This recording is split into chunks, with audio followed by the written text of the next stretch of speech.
오늘도 값없이 베풀어 주시는 하나님의 끝없는 은혜를 누리며 승리하는 꿈일의 모든 분들이 되기를 소망합니다. 무엇이 행복일까요? 오늘 말씀에서는 주님을 경외하고 또 주님의 그 계명을 크게 즐거워하는 사람이 복이 있다, 행복하다라고 말하고 있습니다. 시의 시작부터 행복의 개념이 우리가 알고 있는 내용과 전혀 다르죠. 오늘 말씀에서 말하는 행복은요, 하나님과의 관계에 초점이 맞추어져 있습니다. 눈에 보이고 또 이 세상에서 잠깐 누리고 말 것이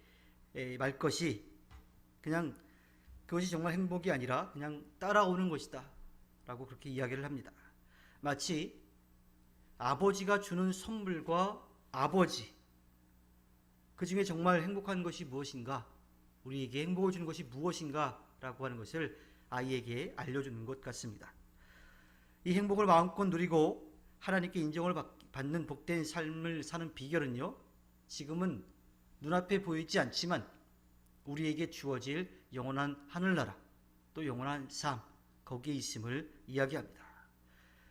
그 삶을 주시기 위해서 언제나 우리와 함께 하시고 우리를 다스리시며 또 마지막 때에 우리를 맞아주실 그 하나님과 함께하는 것이 참된 행복이라고 이야기를 하고 있습니다. 하나님을 의지하기로 굳게 마음 먹었을 때 어떠한 것도 우리에게는 두려움이 되지 않습니다. 왜냐하면 하나님께서 우리와 함께 하시기 때문입니다. 그 하나님을 의지하기 때문입니다. 그 하나님이 우리를 지키고 돌보아 주시기 때문이죠. 우리의 신앙이 잘 자라나야 돼요. 또 우리의 영성도 깊이 있게 잘 성숙해야 합니다.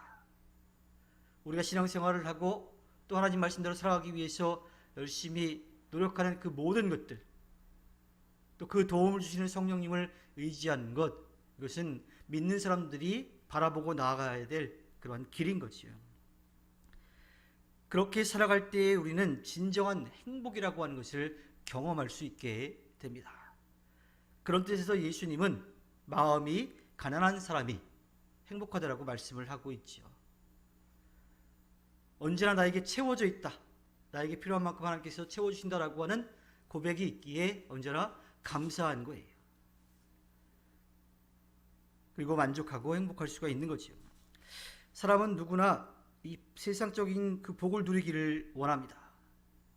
그런데 정말 우리가 누려야 할 것은 이 세상에서 잠깐 누리고 말 세상적인 복이 아니라 언제나 하나님이 우리와 함께하고 계신다라고 하는 그런 은혜, 값없이 베풀어 주신 그 은혜를 누리며 살아가는 거예요. 하지만 이러한 진정한 이 행복이라고 하는 것, 복이라고 하는 것을 아는 사람들이 많지가 않습니다. 그래서 오늘 시인은 주님을 경외하며 그의 계명을 즐거워하는 사람이 복이 있다라고 이야기를 하고 있어요.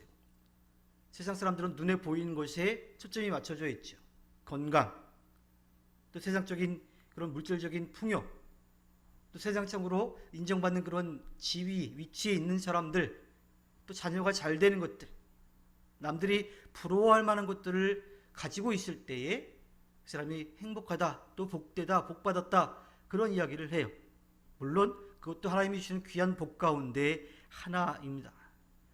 그러나 성경은 분명하게 이야기하죠. 그 자체가 복이 아니라 하나님을 아는 것, 그 하나님의 돌보심을 믿고 의지하는 것, 하나님께서 우리와 함께 하시는 것을 깨닫고 그분께 맡기는 것, 그것을 아는 것이 진정한 복이라고 이야기를 합니다. 즉 하나님과 깨어진 관계가 다시 회복되는 것, 그것이 복이라고 이야기를 하지요. 시편 1편 2절에 보면 오로지 주님의 율법을 즐거워하며 밤낮으로 율법을 묵상하는 사람이 복이 있는 사람이라고 이야기합니다. 다윗은 그렇게 언제나 하나님의 말씀을 믿고 의지하는 사람, 그들이 복이 있다라고 이야기하고, 또 오늘 말씀을 통해서 이야기하는 것이 그렇게 하나님을 믿고 의지하는 사람은 자신뿐만 아니라 그 후손도 하나님의 은혜를 누리게 된다라고 이야기해요.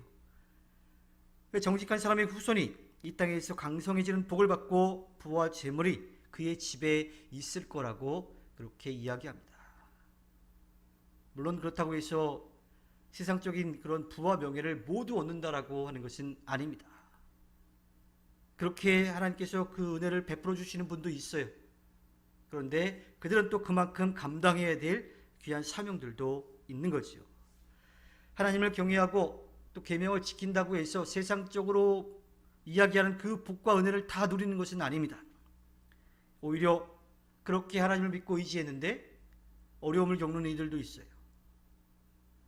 정말 그렇게 귀한 마음으로 섬기며 나아가는데 몸이 아파오기도 하고 경제적으로 힘이 들 때도 있습니다. 또 예전에 신앙생활했던 분들 같은 경우는 그 믿음을 지켜가는 것 때문에 사회적으로, 경제적으로, 그리고 이 몸과 마음이 핍박을 받은 일들도 있었죠. 순교까지 한 이들도 있습니다. 세상적인 기준으로 본다면 그들은 전혀 은혜를 누리는 사람들이 아니에요. 그들은 전혀 세상적인 복을 받은 사람들이 아닙니다. 하지만 하나님을 믿고 의지한 그들에게 하나님은 지금 우리의 눈앞에서 그 복이, 그 은혜가 보이진 않지만 하늘나라에서 영원한 상급으로 분명하게 채워주실 것입니다. 복이 있는 사람은, 정말 행복을 누리는 사람은 세상적인 눈앞에 보이는 것을 얻는 것이 아니라 하나님이 함께 하심을 믿는 것이고 또 영원한 하늘나라에서 영원한 삶을 살아가게 되는 거지요. 다윗은 또한 복 있는 사람이 행하는 일들에 대해서도 이야기를 해요. 하나님과 함께하면서 영원한 하늘나라에 대한 소망과 기대를 갖고 살아갈 수 있다라고 이야기를 하는 동시에 하나님의 사랑을 따라 산다라고 이야기합니다. 다윗은 정직한 사람은 은혜로우며 긍휼이 많으며 의로운 사람이라고 이야기를 해요. 그리고 그 받은 은혜를 나누며 베풀며 섬기며 살아간다라고 이야기합니다. 어떻게 그렇게 할 수가 있을까요? 하나님께서 이 세상에 필요한 것들 차고 넘치도록 그렇게 채워주셔서 그것을 통해서 나누는 삶을 살아갈 수 있을지도 몰라요. 그런데 그렇게 나누는 삶을 사는 사람이 있는가 하는 반면에 세상적인 기준으로 힘겹게 살아갔지만 복을 받은 것 같지 않지만 하나님께 받은 사랑이 너무나 커서 감사해서 아주 적은 것이지만 감사와 기쁨으로 나누며 베풀며 섬기는 삶을 살아가는 사람들도 있습니다. 어떻게 그렇게 할 수 있을까요? 그것은 바로 하나님께서 우리들에게 그 사랑을 베풀어 주셨기 때문에, 그 사랑을 체험했기 때문에 다른 사람들에게 그렇게 섬기며 나누며 베풀며 살아갈 수가 있는 겁니다. 그러한 사람들이